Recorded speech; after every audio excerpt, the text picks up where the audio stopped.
ప్రభువైన యేసుక్రీస్తు వారి నామంలో మీ అందరికీ నా హృదయపూర్వకమైన వందనాలు చెల్లిస్తున్నాను. అలాగే ప్రతిరోజు ఇదే సమయానికి ఇదే ఛానల్లో ఈ విధంగా దేవుని వాక్యాన్ని ప్రసారం చేయడానికి దేవుడు కృప చూపించినందుకు దేవునికి ఎన్నో వందనాలు. దేవుని బిడ్డలారా, ఈ యొక్క సమయంలో దేవుని కొద్ది మాటలు మనం ధ్యానించే ముందుగా చిన్న ప్రార్థన చేసుకుందాం. పరిశుద్ధుడా, ఘనమైన తండ్రి, ఈ వాక్యాన్ని ఆలకిస్తున్న ప్రతి ఒక్కరిని దర్శించండి, దీవించండి నాయన, బలపరచండి. మీ గొప్ప నాయన ఆత్మ సహాయం బిడ్డలకు దయచేయమని యేసుక్రీస్తు వారి నామంలో ప్రార్థిస్తున్నాను తండ్రి, ఆమేన్. దేవుని బిడ్డలారా, పరిశుద్ధ బైబిల్ గ్రంథంలో శరీర సంబంధులు అనే మాట మనం చాలాసార్లు చూస్తున్నాం. శరీర క్రియల కోసం, శరీర సంబంధుల కోసం, శరీర సంబంధమైన మనస్సు కోసం చాలా ప్రత్యేకమైన విషయాలు దేవుడు మన కోసం తెలియచేశారు.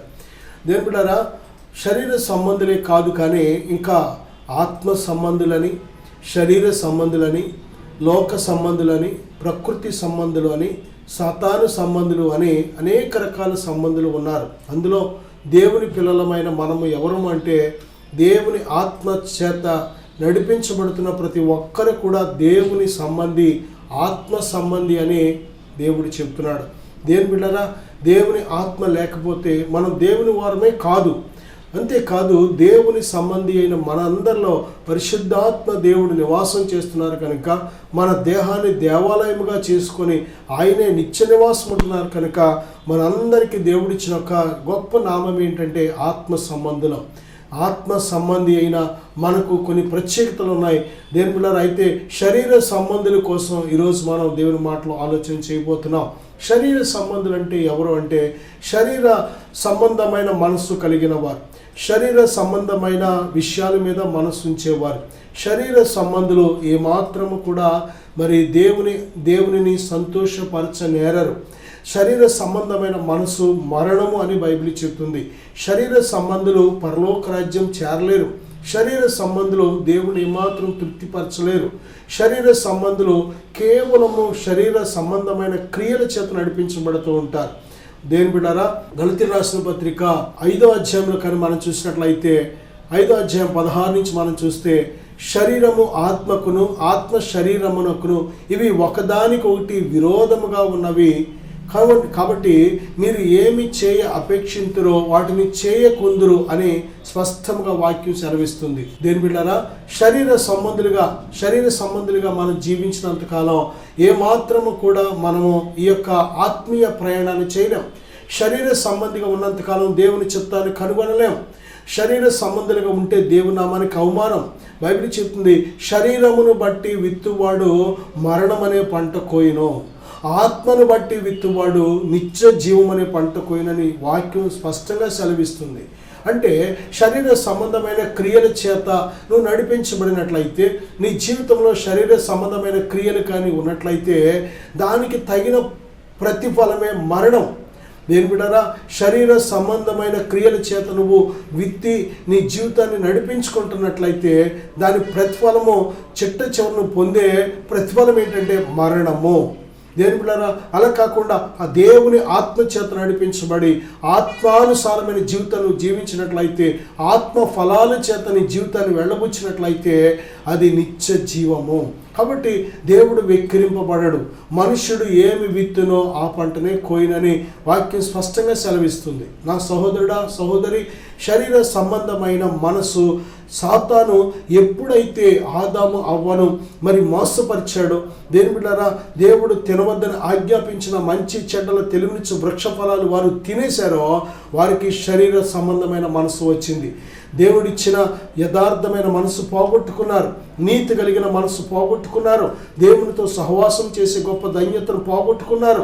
దేవుని బిడ్డలారా, దేవుణ్ణి తండ్రి అనే యోగ్యత కూడా, అర్హత కూడా వారు పోగొట్టుకున్నారు. కాబట్టి మళ్ళీ అవన్నీ తిరిగి దేవుడు ఇవ్వాల్సి వచ్చింది. ప్రభువైన యేసుక్రీస్తు ద్వారా మళ్ళీ తిరిగి మనల్ని పరిశుద్ధులుగా చేసి, నీతిమంతులుగా చేసి, ఆయన కుమారులుగా, కుమార్తెలుగా అంగీకరించి ఆయనతో సహవాసం మనకి ఇదంతా కూడా మన ప్రభువైన యేసుక్రీస్తు వారి ద్వారా తిరిగి ఇవ్వవలసి వచ్చింది. దేని బిడ్డలారా, అలాగే శరీర సంబంధులుగా ఇంకా మనం ఉన్నట్లయితే ఇదే మంచి సమయం. దేని బిడ్డలారా, నువ్వు ఆత్మ సంబంధిగా మారడానికి, ఆత్మ సంబంధిగా నువ్వు జీవించడానికి, ఆత్మ ఫలాలు ఫలించడానికి, ఆత్మ సంబంధమైన జీవితాన్ని ప్రారంభించడానికి, ఆత్మ సంబంధమైన జీవితం ద్వారా దేవుడి నామం మహిమపరచబడడానికి, ఆత్మ సంబంధమైన జీవితం ద్వారా నీ జీవితం పట్ల సంపూర్ణమైన దేవుని చిత్తం నెరవేరడానికి ఇదే మంచి సమయం, ఇదే అనుకూలమైన సమయం. అందుకే దేవుడు పిలుస్తున్నాడు, ప్రయాసపడి భారం మోసుకొనిచున్న సమస్త జనులారా నా యొద్దకు రండి,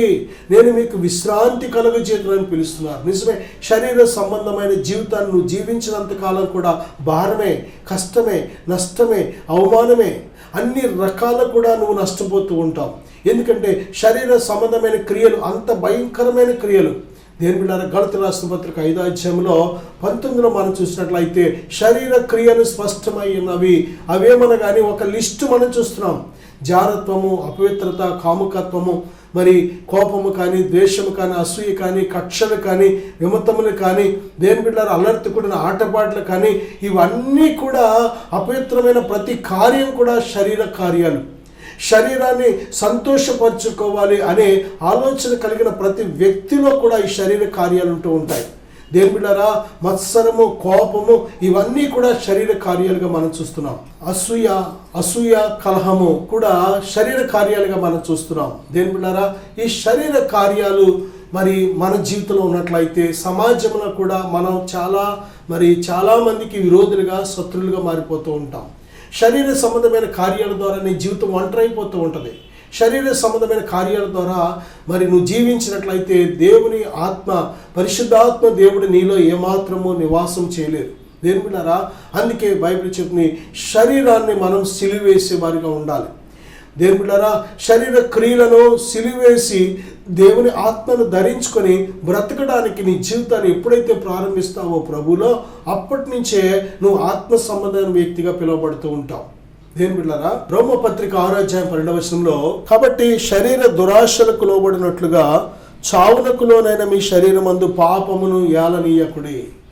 దేని బిడ్డారా, యోహాను సువార్త 6:63లో కూడా మనం చూసినట్లయితే శరీరము కేవలం నిష్ప్రయోజనం. ఈ శరీరం కేవలము నిష్ప్రయోజనం. దీన్ని ఎంత పోషించినా, ఎంత అందంగా సిద్ధపరిచినా, ఎన్ని రకాల సౌకర్యాలు, సుఖభోగాలు దీనికి అన్నీ కూడా అమర్చినా సరే ఈ శరీరం కేవలం నిష్ప్రయోజనం. బైబిల్ చెప్తుంది, ఏదో ఒక దినాన మానవుని ఆయుష్ 70, అధిక బలముంటే 80 సంవత్సరాలు. ఆ దినాన దేని బిడ్డారా, చివరి రోజుని మన్ను అయినది వెనుకటి వల్లే మంటికి విడిచిపెట్టేయాలి. ఇది మంటిలో పెట్టే బలహీనమైన మట్టి ఘట్టం ఇది. దేని బిడ్డారా, ఈ శరీరం కోసం నువ్వు బ్రతికినట్లయితే, ఈ శరీర క్రియల చేత నువ్వు జీవించినట్లయితే ఎంత మాత్రము నువ్వు నిత్యరాజ్యాన్ని, నిత్య జీవాన్ని స్వతంత్రించుకోలేవు. దేవుని చేత నువ్వు నడిపించబడలేవు. ఎందుకంటే దేని బిడ్డారా, నీ శరీరము ఎప్పుడు కూడా శరీర సంబంధమైన కార్యాలను ప్రేరేపిస్తూ ఉంటుంది. దేవుడు తన కార్యాలు ప్రేరేపిస్తూ ఉంటాడు. అయితే ఈ రెండింటి మధ్య నువ్వు కన్ఫ్యూజన్ లైఫ్ జీవిస్తూ ఉంటావు, కన్ఫ్యూజ్ అయిపోతూ ఉంటావు. ఏది దేవుని చిత్తమో కనుగొనలేని పరిస్థితులు ఉంటూ ఉంటాం. సంపూర్ణమైన దేవుని చిత్తాన్ని గ్రహించాలంటే శరీరాన్ని పూర్తిగా సిలువేసిన జీవితం మనకు కావాలి. అపొస్తలుడైన పౌలు ఏమంటాడంటే, ఇదిగో నేను క్రీస్తుతో కూడా సిలువ వేయబడి ఉన్నాను అంటాడు. సిలువ వేయబడ్డం అది ఎంత మర్మంతో కూడిన మాట. ఎవరు సిలువేయబడ్డారు? అపొస్తలుడైన పౌలు సజీవుడిగా ఉన్నప్పుడే ఆ మాట ఎందుకు అన్నాడు? ఆ మాట అంటే తన పాపపు ప్రాచీన ఈ శరీర సంబంధమైన స్వభావం సిలువేయబడింది అని చెప్తున్నాడు. బ్రతుకుచున్నది నేను కాదు, క్రీస్తే నా యందు ఉన్నాడని. అంటే ఆ మాటలో ఉన్న అర్థం ఏంటంటే, ప్రభు అని యేసుక్రీస్తు వారి తనలో ఉన్నారు. ఆత్మ సంబంధమైన మనస్సు చేత నేను నడిపించబడుతున్నాను, ఆత్మ ఫలాలు నాలో ఉన్నాయని తను చెప్తున్నాడు. దేని ప్రియమైన బిడ్డారా, జాగ్రత్తగా ఆలోచన చేయి. శరీర సంబంధిగా ఉన్నావా లేక ఆత్మ సంబంధిగా ఉన్నావా? ఆత్మ సంబంధిగా మనం బ్రతకకపోతే మన జీవితానికి అర్థం లేదు. పరిశుద్ధాత్మ చేత నడిపించబడకపోతే దేని బిడ్డారా, నువ్వు ఏ మందిరానికి వెళ్ళినా, బైబిల్ ఎన్నిసార్లు చదివినా, ఎన్ని రకాలుగా నీ సాక్ష్యాన్ని నువ్వు చెప్పుకున్నా సరే, నువ్వు ఆత్మ సంబంధిగా జీవించకపోతే నిన్ను మోసపరుచుకుంటున్నావు. పరిశుద్ధాత్మ చేత ఎందరు నడిపించబడుదురో వారే దేవుని కుమారులు అని స్పష్టంగా బైబిల్ చెప్తుంది. దేవుని ఆత్మను దుఃఖపరుస్తూ, దేవుని ఆత్మను గాయపరుస్తూ, దేవుని ఆత్మ మీద తిరుగుబాటు చేస్తూ, దేవుని ఆత్మను దుర్భాషలాడుతూ, దేవుని ఆత్మను ఆర్పేసుకుని, దేవుని ఆత్మను అనేక రకాలుగా నువ్వు గాయపరుస్తూ ఒకవేళ నువ్వు ఒకవేళ దేవుని బిడ్డని అనుకుంటున్నావంటే, నువ్వు ఒకవేళ నేను కూడా ఆత్మీయుని అని నువ్వు అనుకుంటున్నావంటే నిన్ను మోసపరుచుకుంటున్నావు. నా సహోదరుడా, సహోదరి, నిన్ను మోసపరుచుకోవద్దు. ఈరోజుని చాలా మంది దేవుని బిడ్డలారా, ఇతరులు వారిని మోసపరిచే మోసం కంటే వారిని వారు మోసపరుచుకుంటున్నారు ఎక్కువగా. నిన్ను నువ్వు మోసపరుచుకున్నా చూసావా, ఇది చాలా భయంకరమైన మోసం. ఇది ఎవరైనా నిన్ను మోసపరిస్తే ఏదో ఒక రోజు నువ్వు బయటపడగలుగుతావు. కానీ ఎప్పుడైతే నిన్ను నువ్వు మోసపరుచుకుంటూ ఉంటావో, నువ్వు చేస్తున్నది కొన్నిసార్లు శరీర కార్యాలు చేస్తూ, నేను ఆత్మ సంబంధిని, నేను బాగానే ఉన్నాను, దేవుడు నాతో ఉన్నాడు, దేవుడు నన్ను ఒక దినాన తప్పనిసరిగా దేవుని రాజ్యం చేర్చుకుంటాడని భ్రమపడుతున్నావు చూసావా, అది నిన్ను మోసపరుచుకుంటున్నావు. నా సహోదరుడా, నా సహోదరి, దేవుడు నిన్ను ప్రేమిస్తున్నాడు. ఇదిగో జీవితం శాశ్వతమైంది కాదు. ఈ లోకంలో జీవితం స్థిరమైంది కాదు, శాశ్వతమైంది కాదు. ఈ లోకంలో మనం యాత్రికులు, పరదేశీనం. ఈ లోకంలో కొద్దిసేపు దేవుడు మనకు ఈ జీవితాన్ని ఇచ్చాడు. ఈ లోకం గుండానే ప్రతి మనిషి ప్రయాణం చేయాలి. ఈ లోకం విడిచిపెట్టిన తర్వాత మరొక నిత్యత్వం మనకు ఉంది. ఆ నిత్య రాజ్యంలో, ఆ నిత్యత్వంలో, ఆ నిత్యుడైన దేవుని చెంత మనం ఉండాలి అంటే ఈ లోకంలో ఉన్నప్పుడే మనలను మనం మోసపరుచుకోకుండా, తుచ్చమైన ఇచ్చలకు లోబడకుండా, శరీర కార్యాలకు ఏమాత్రం కూడా లోబడకుండా దేవుని ఆత్మకు లోబడదాం. దేవుడు నిన్ను శాశ్వతమైన ప్రేమతో ప్రేమిస్తున్నాడు. నువ్వు నశించుకోవడం దేవునికి ఇష్టం లేదు. ఈ శరీర కార్యాలు, అది త్రాగుడు కావచ్చు, వ్యభిచారం కావచ్చు, జోదం కావచ్చు, ఎటువంటి చెడు అలవాటైనా, నీ ఆత్మకు విరోధమైన, దేవుని వాక్యానికి విరోధమైన ప్రతి అలవాటు కూడా అది నీకు మంచిది కాదు. దేవుని బిడ్డ, వాటిని జయించడం ఎలాగంటే కేవలము బైబిల్ చెప్తుంది, గలతీ 5:16 ఆత్మానుసారముగా నడుచుకొనుడి, అప్పుడు మీరు శరీరేచ్ఛను నెరవేర్చరు. అంతే. నువ్వు దేవుని ఎక్కువగా ప్రేమిస్తే, ఆజ్ఞల్లో మొదటి ఆజ్ఞ దేవుడు ఖచ్చితంగా చెప్పారు, నీ దేవుడైన ప్రభువును నీ పూర్ణ హృదయంతో, నీ పూర్ణాత్మతో, నీ పూర్ణ శక్తితో ప్రేమించమని. నువ్వు ఎప్పుడైతే దేవుని ఆ విధంగా ప్రేమిస్తావో, శరీర సంబంధమైన క్రియలను చిటికలో జయిస్తావు, అతి సులువుగా జయిస్తాం. దేని ప్రియబిడ్డ, ఇక శరీర సంబంధమైన క్రియలు నీ మీద ఏలుబడి చేయలేవు. పాపము నీ మీద ప్రభుత్వం చేయదు. నువ్వు దేవునికి సరెండర్ అయిన ఆ క్షణములోనే సాతాను శక్తి అంతా కూడా ఇరిగిపోతుంది. నీ మీద ఉన్న పాపపు అధికారం అంతా కూడా తొలగిపోతుంది. నీ మీద ఉన్న ప్రతి విధమైన శాపము, నీ మీద ఉన్న ప్రతి విధమైన చీకటి వెళ్ళిపోతుంది. నువ్వు దేవునికి లోబడడం అనేది చాలా చాలా చాలా ప్రాముఖ్యం. Obedience is the key. విధేయతే తాళపు చెవి. ఎన్ని మాటలు విన్నా, ఎన్ని వర్తమానాలు విన్నా, ఎన్ని పుస్తకాలు చదివినా చివరికి అవన్నీ కూడా మనకు నేర్పేది ఏంటంటే దేవునికి లోబడడం. దేవునికి లోబడడం. వినేవారి కంటే, బోధించేవారి కంటే వాక్యానికి లోబడే వారే చాలా చాలా దేవుని దృష్టిలో విలువైన వారు, ఘనమైన వారు. దేవుడు వారికే ప్రాధాన్యత ఇస్తున్నాడు. దేని ప్రియబిడ్డ, చాలా వాక్యాలు వింటున్నావు, మంచిదే. చాలా వాక్యాలు బోధిస్తున్నావు, మంచిదే. చాలా వాక్యాలు చదువుతున్నావు, మంచిదే. కానీ ఎంతవరకు లోబడుతున్నావు? ఎంతవరకు విశ్వసించి ఎంతవరకు లోబడుతున్నావు? లోబడడం అనేది చాలా ప్రాముఖ్యం మన జీవితాల్లో. దేవుని బిడ్డలారా, వినడం ఎక్కువైపోయింది, అలాగే చదవడం ఎక్కువైంది, కానీ లోబడడం తక్కువైపోయింది. కాబట్టి మన బ్రతుకుల్లో దేవునిలో ఉన్నా సరే సమస్యలు, కొన్ని మనము తెచ్చుకుంటున్న సమస్యలు, దేవుడు మన మేలు కోసం అనుమతించే శ్రమల కంటే మనము మన నోటి ద్వారా నోరు కంట్రోల్ లేక తెచ్చుకునే సమస్యలు, తొందరపడి చేసే నిర్ణయాల వల్ల కలిగే సమస్యలు, గుడ్డిగా దేవుని కంటే ఎక్కువగా మనుషులు ప్రేమించి తెచ్చుకునే సమస్యలు, దేవుని కంటే ఎక్కువగా లోకాన్ని ప్రేమించి తెచ్చుకునే సమస్యలు, దేవుని కంటే ఎక్కువగా ధనాన్ని ప్రేమించి తెచ్చుకునే సమస్యలు, దేవుని కంటే ఎక్కువగా శరీర సంబంధమైన కార్యాలను ప్రేమించి తెచ్చుకునే సమస్యలు, వీటి వల్లే మనం చాలా నలిగిపోతూ ఉంటాం. నా సహోదరుడా, నువ్వు ఎప్పుడైతే పూర్తిగా టోటల్గా దేవునికి సరెండర్ అవుతావో ఆ క్షణాన్నే సంపూర్ణమైన విజయవంతమైన జీవితాన్ని ప్రారంభించగలుగుతావు. దేవుని బిడ్డ, దేవుడు నిన్ను ప్రేమిస్తున్నాడు కనుక, అన్ని విషయాల్లో నువ్వు విజయవంతమైన జీవితాన్ని జీవించాలని ఆశపడుతున్నాడు కనుక ఇది అనుకూలమైన సమయం.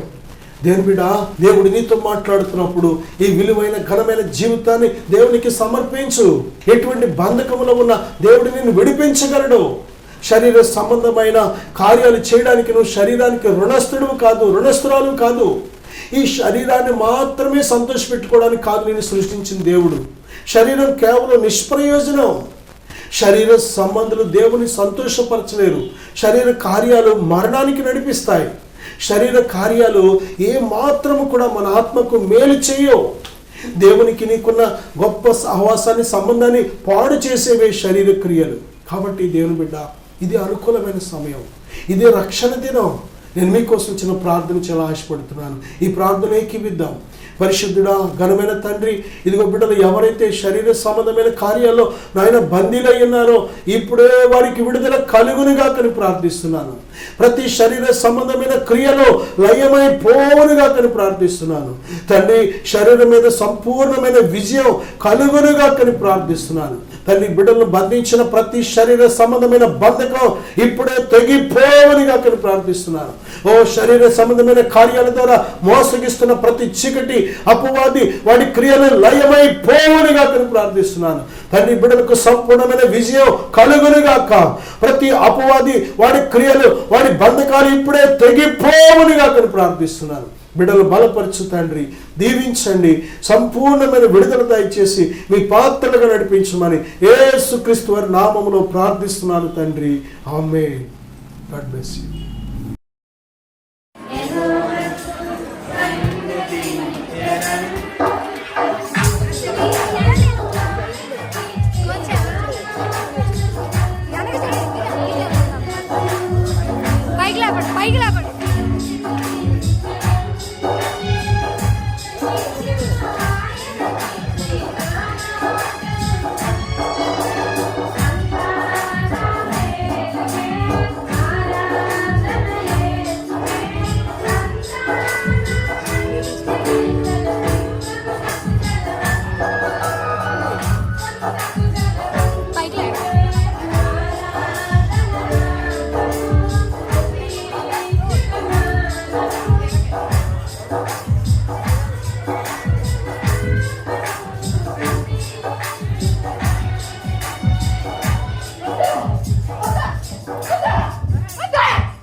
Mighty name of Jesus Christ. You are free. దేవుని నిర్మించండి. చప్పట్లు కొడదాం.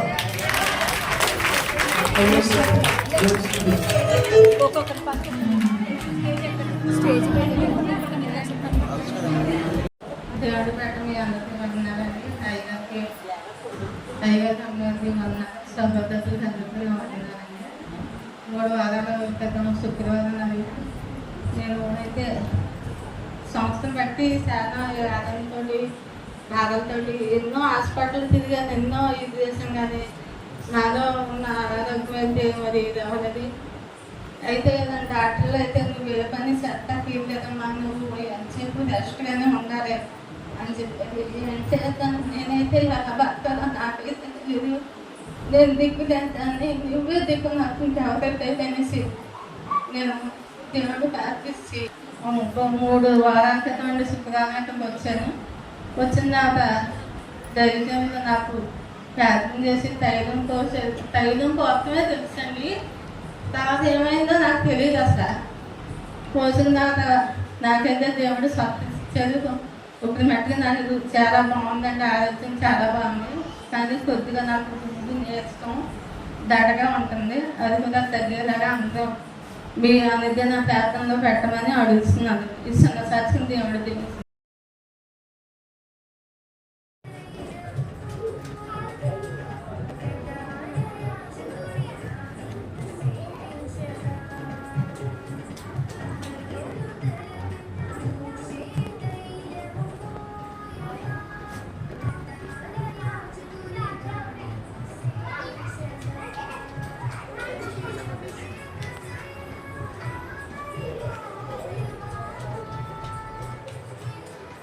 దేవుని నామానికి వందనాలు, దైవజనులకు వందనాలు, లైవ్లో చూస్తున్న మీ అందరికీ నా వందనాలు. నా పేరు గిరి. నేను తాడేపల్లిలో ఉంటాను. ఒక చిన్న జ్యువెలరీ షాప్లో వర్క్ చేస్తూ ఉంటాను. అసలు దేవుడు అంటే ఏంటో నాకు తెలియదు, ఏమీ తెలియదు. ఫస్ట్లో నా పాత జీవితం చాలా దారుణంగా ఉండేది. దేవుని యందు భయభక్తులు లేకుండా ఏమీ లేకుండా ఉండేవాడిని నేను. సిగరెట్లు కాల్చడం, మందు తాగడం, స్నేహితులతో బయటకు వెళ్ళడం, సినిమాలకు వెళ్ళడం, అలా ఉండేది నా జీవితం. దేవుడు అంటే అసలు ఏమిటో తెలియదు. దేవుడు ఉన్నాడా అనే ఆలోచన కూడా నాకు ఉండేది కాదు. మన కోసం ఒకరు ప్రాణం పెట్టారని కానీ అది కానీ ఏమీ ఉండేది కాదు. నా జీవితం నా ఇష్టానుసారంగా ఇంట్లో తల్లిదండ్రుల మాట వినకుండా ఫ్రెండ్స్తో తిరగడం, సినిమాలకు వెళ్ళడం, తాగడం లాంటివి చేసేవాడిని. కానీ ఒకరోజు మా ఇంటి దగ్గరున్న దైవజనులు ఒకసారి నన్ను సన్నిధికి తీసుకెళ్ళారు. చిన్నతనం అప్పుడు ఏమీ తెలీదు. వారితో పాటు సరదాగా వెళ్ళేవాడిని కానీ అంత చిన్నప్పుడు కదా, అసలు ఏమీ తెలిసేది కాదు. వెళ్ళేవాడిని, వచ్చేవాడిని. కానీ అలా చిన్నతనంలో దేవుని దగ్గరికి వెళ్ళడం, వాక్యం వినడం ద్వారా ఏమో కానీ వెళ్ళేవాడిని. 1 సంవత్సరం అలా వెళ్ళేవాడిని. తర్వాత నేను దేవునికి చాలా దూరం అయిపోయాను. చిన్న కారణాల వల్ల హైదరాబాద్ వెళ్ళాను. హైదరాబాద్ వెళ్ళడం వల్ల ఇంకా దారుణమైన స్థితికి నేను వెళ్ళిపోయాను. సిగరెట్లు కాల్చడం, సినిమాలు చూడడం వంటివి దేవుడికి పూర్తిగా వ్యతిరేకంగా ఉండేవాడిని. కానీ ఒకరోజు నా మనసుకు అనిపించింది, నువ్వు చర్చికి వెళ్ళేవాడివి, బైబిల్ చదివేవాడివి, దేవుని వాక్యం వినేవాడివి కదా, ఏమైందని నా మనసుకు అనిపించేది. అది నేను లెక్క చేసేవాడిని కాదు. ఫ్రెండ్స్తో, స్నేహితులతో పాటు నా ఇష్టానుసారంగా వెళ్ళేవాడిని. కానీ ఒకరోజు దైవజనులు నన్ను చూసి అమ్మ సన్నిధికి రాలేదు అని అడగడం వల్ల ఒకరోజు మళ్ళీ వెళ్ళాను. కానీ అలాగా అటువైపు ఉంటూ వాళ్ళకి తెలియకుండా, ఎవరికీ తెలియకుండా సన్నిధికి వెళ్ళామన్న పేరుకే కానీ నా ఇష్టానుసారంగా ఉండేది జీవితం. కానీ ఒకరోజు దేవుడు నాతో మాట్లాడాడు వాక్యం ద్వారా. అప్పటి నుంచి నేను దేవుళ్ళో ఎదుగుతూ వచ్చాను. నేను 4 సంవత్సరాల క్రితం నేను రక్షణ పొంది 4 సంవత్సరాలు అవుతుంది. అప్పటి నుంచి నేను దేవుళ్ళో ఎదగడం ప్రారంభించాను. నేను 2021 సంవత్సరం నవంబర్ 26 రక్షణ పొందాను.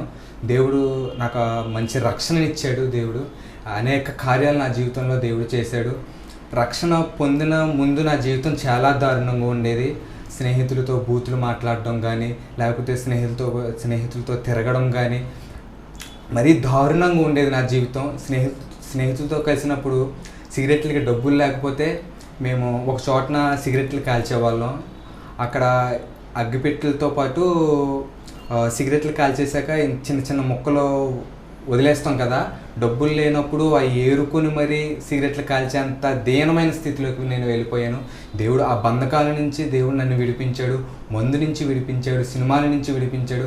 అలా వాక్యం వింటూ నవంబర్ 26, 2021 సంవత్సరంలో నేను రక్షణ పొందిన కానించి దినదినము నా ఆత్మీయ స్థితి పెరగడం ప్రారంభించింది. అలాగే ఒకసారి మా సన్నిధిలోనే దైవజనులు ఎన్ఎన్టీ వాటర్ ప్రార్థన చేయడం ప్రారంభించారు. నేను అది విన్నాను. అక్కడ స్వస్థత జరుగుతుందంట అని నేను విన్నాను. ఆ రోజు నేను ఎన్ఎన్టీ వాటర్ ప్రార్థన చేసే రోజు నేను వెళ్ళిన రోజు నాకు ఇప్పటికీ ఇంకా నా మనసులో ఉంది. దేవుడు ఆయన ఆత్మతో నింపడం నేను గుర్తుంచుకున్నాను. అది మొదటిసారిగా నా జీవితంలో జరగడం వలన నేను ఇప్పటికీ నా మనసులో ఉండిపోయింది. దైవజనులు అలా చేయి మీద పెట్టి ప్రార్థన చేస్తున్నప్పుడు నేను కళ్ళు మూసుకున్నాను. ఇది నా మొదట దేవుడు నన్ను తాకిన స్థితి ఇప్పటికీ నా మనసులో ఉంది. ఆయన చేయి పెట్టి ప్రార్థించినప్పుడు దేవుడు ఆయన ఆత్మతో నింపాడు. అది మీకు చెప్పడానికి ఎలా అంటే, నడినెత్తి నుంచి అరికాలు వరకు మనకి నీటి బిందువు ఇక్కడ వేస్తే ఎలా అయితే కిందకి జారుకుంటా వస్తుందో ఆ బటన్ వేలు వరకు, అలా ఆయన ఆత్మతో నింపడం నేను గ్రహించాను. అప్పటి నుంచి నా ఆత్మీయ స్థితి దినదినము అభివృద్ధి చెందింది. అలాగే 2 సార్లు అనెంటింగ్ వాటర్తో నన్ను ప్రార్థన చేశారు. మొదటిసారిగా అలా అభిషేకంతో నింపేడు దేవుడు. రెండవసారి ప్రార్థన చేస్తున్నప్పుడు మన చీకటి గదిలో ఉన్నట్టుండి స్విచ్ చేస్తే ఒకేసారి వెలుగు ఎలా వస్తుందో అలా నా కళ్ళకి అలా అనిపించింది. చుట్టూరు చీకటి, ఒక్కసారిగా మన చీకటి గదిలో పెట్టేసి ఎలాగైతే స్విచ్ ఆన్ చేస్తామో లైటు, ఎలాగైతే ఒకేసారి వెలుగు వస్తుందో అలా వెలుగు వస్తుంది. ఆ 2 సార్లు ఎనైటింగ్ వాటర్ ద్వారా నేను దేవుళ్ళో ఆయన నాతో ఉండడం గ్రహించాను. అప్పుడు లైవ్లో చూస్తున్న మీ అందరికీ నా వందనాలు. నా పేరు గిరి. నేను తాడేపల్లిలో ఉంటాను. ఒక చిన్న జ్యువెలరీ షాప్లో వర్క్ చేస్తూ ఉంటాను. నా ఆత్మీయ జీవితంలో దేవుడు ఎన్నో కార్యాలు చేశాడు, ఎన్నో అద్భుతాలు చేశాడు. నేను దేవుళ్ళలోకి వచ్చిన తర్వాత మామూలుగా నేను రక్షణ పొందినప్పుడు నా బంధువులు అందరూ నన్ను దూరం చేశారు, నా స్నేహితులు అందరూ నన్ను దూరం చేశారు. కానీ ఆయన ప్రేమ నన్ను ఎంతగానో ఆదరించింది, ఎంతగానో నన్ను ఆదరించి దగ్గరికి తీసుకుంది. ఎంతోమంది ఎందుకురా అలా చేస్తున్నావు, ఇలా చేస్తున్నావు అని ఎంతోమంది నన్ను నలుగురిలో అడిగారు, ఇంటికి పిలిచి కౌన్సిలింగ్ ఇచ్చారు. ఎంతోమంది ఎన్నో విధాలుగా ఇబ్బంది పెట్టారు, అందరూ దూరం చేయడం. కానీ అప్పుడు నేను ఎంతో బాధపడ్డాను. కానీ దేవుడు నన్ను ఎంతగానో ఆదరించాడు. ఆయన నా మనసు ఎంతో తేలికపరిచాడు. అనేకమైన సార్లు ఒక్కొక్కసారి కొంతమంది మనుషులు దూరం చేస్తున్నప్పుడు కూడా ఎంతో బాధపడేవాడిని. కానీ ఆయన ప్రేమ ముందు, ఆయన చూపించిన ప్రేమ ముందు నాకు ఏమేమి సరిపోలేదనిపించింది. కానీ దేవుడు ఎంతో నా జీవితంలో ఎన్నో కార్యాలు చేశాడు, ఎన్నో అద్భుతాలు చేశాడు. నా మనసు అప్పటి నుంచి నెమ్మదిగా ఉంది. దేవుడు అనేక కార్యాలు నా జీవితంలో చేశాడు. ఇప్పుడైతే ఇదివరకైతే బాధపడేవాడిని, కానీ ఇప్పుడైతే దేవుడు నా జీవితంలో వచ్చిన తర్వాత ఎవరి గురించి కానీ బాధ కానీ ఎటువంటి కానీ ఏమీ లేదు. దేవుడితో నేను ఆత్మీయంగా ఎంతో ఆయనతో పాటు నడుస్తున్నాను. ఆయన ఎంతగానో నన్ను ఆదరిస్తున్నాడు. అనేక కార్యములు దేవుడు నా జీవితంలో చాలా చేశాడు. ప్రతి విషయంలోనూ ముందుండి నడిపించి, ప్రతి విషయంలోనూ దేవుడు ఎంతగానో ఆదరించాడు. రక్షణ తీసుకున్న సమయంలో తినడానికి లేకపోయినా అసలు ఏది చేయాలన్నా ఇబ్బందిగా ఉండేది. అందరూ నన్ను వేరుగా చూసేవారు. సోమవారం నుంచి శనివారం వరకు ఎన్ని మాటలు విన్నా ఆదివారం మటుకి దేవుని వాక్యంతో నన్ను ఎంతగానో ఆదరించాడు. ఒక తల్లి కంటే ఎక్కువగా, తండ్రి కంటే ఎక్కువగా ఆయన మాటలను చాలా ఆదరించాయి. సోమవారం నుంచి శనివారం వరకు ప్రతి ఒక్కరు సూటిపోటు మాటలతో ఎంతో బాధ పెట్టేవారు. కానీ నేను ఆయన యందు నిరీక్షణ ఉంచి ఆయన నమ్మి నేను ఆదివారం సన్నిధికి వచ్చేవాడిని. వచ్చినప్పుడు ఆయన మాటలను ఎంతో బలపరిచాయి. ఆయనకి ఏమి ఇచ్చినా రుణం తీర్చుకోలేం. దేవుడు అనేక కార్యాలు నా జీవితంలో ఎన్నో చేశాడు. ఆయనకి ఏమి ఇచ్చినా రుణం తీర్చుకోలేం. ఈ సాక్ష్యం దేవునికి మహిమ కలుగును.